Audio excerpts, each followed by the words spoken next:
Demain, 9 juillet, le Soudan du Sud célèbre son 8e anniversaire d'indépendance après s'être séparé du Soudan en 2011 après des décennies de guerre civile. Malgré le calme relatif régnant dans le pays à la suite de la signature du fragile accord de cessez-le-feu et de paix en septembre 2018 par les parties belligérantes, le gouvernement envisage la célébration publique de l'anniversaire de l'indépendance. Bien, Jerry, on continue de parler de ce 8e anniversaire d'indépendance du Soudan du Sud, une célébration marquée par un climat d'incertitude et de peur, et le pays ne s'est pas encore remis des années de guerre. Et pour en parler, Michael Makwe, le ministre de la Communication, il a été interrogé par notre correspondant à Juba, Deng Machol, et la première question qui lui a été posée, comment analyse-t-il la situation actuelle de son pays? Écoutez sa réponse.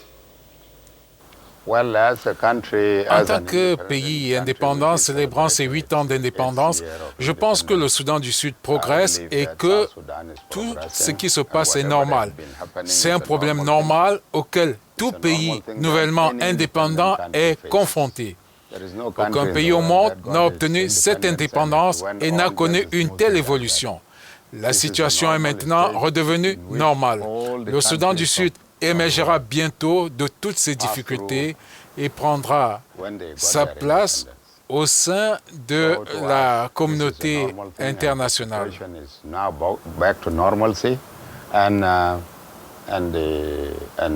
South Sudan will emerge from all these difficulties soon and will take its place among the countries of the international community.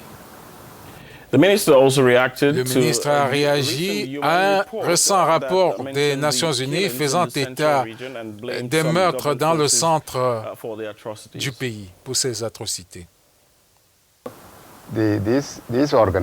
Ces organisations ne peuvent pas et ne souhaitent rien écrire de positif sur le Soudan du Sud, car si elles écrivent quelque chose de positif, alors la communauté internationale qui les finance dira que la situation est normale au Soudan et leur présence ne se justifie plus. En un mot, s'ils écrivent un bon rapport sur les progrès réalisés au Soudan du Sud, ils ne seront plus financés et perdront leurs moyens de subsistance. Ce sont des personnes qui ont rédigé tous ces rapports dans le seul but de gagner leur vie et avec le sang des populations du Soudan du Sud. Donc, toutes ces choses qui sont écrites ici et reprises là sont des rapports qui ne sont pas substantiels, des rapports qui sont écrits par une personne assise dans un hôtel et écrivant tous ces rapports afin de s'assurer des financements. En d'autres termes, tous ces rapports qui ont été écrits sont tous des rapports qui sont reproduits. Il n'y a rien de tel. La situation actuelle dans l'état de Rivière-Yé est plutôt normale. Si des atrocités sont commises par ceux qui ne sont pas signataires de l'accord, alors ce n'est pas un gouvernement qui est responsable. Ce sont des opposants ou des rebelles qui n'ont pas signé l'accord qui peuvent avoir commis de telles atrocités, et c'est un devoir de l'ONU et d'autres organisations et les soi-disant organisations des droits de l'homme de s'adresser à l'opposition et de leur demander pourquoi est-ce qu'ils ont commis ces atrocités. Il y a 2 mois, le président Salva Kiir parlait des difficultés à former un nouveau gouvernement pour des raisons telles que le désarmement ou encore l'intégration des différentes forces dans l'armée. Entre-temps, est-ce qu'il y a eu des progrès qui ont été réalisés depuis? Écoutons-le. Bien sûr, la mise en œuvre de l'accord, et en particulier le chapitre 2 de l'accord, qui traitait du cessez-le-feu permanent et de l'arrangement de sécurité transitoire, constitue le fondement de l'accord revitalisé. Nous avons prolongé l'accord revitalisé de 6 mois en raison de la situation économique.